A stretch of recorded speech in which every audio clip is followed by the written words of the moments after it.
Teka lang po kapatid, huwag ka munang alis sa ating video at meron pa akong ibabahagi na salita po ng Diyos. Makita po natin sa Biblia sa Santiago 5:15, babasahin ko po ang sabi dito.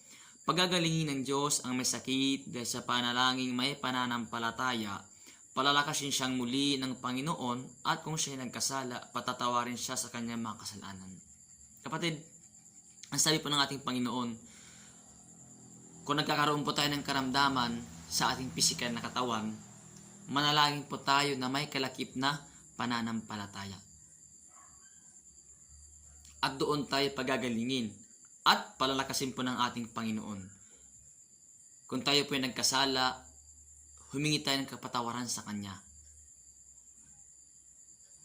Sabi dito, palalakasin siyang muli ng Panginoon at kung siya ay nagkasala, patatawarin siya sa kanyang mga kasalanan. Amen. Yun po ang sabi ng ating Panginoon.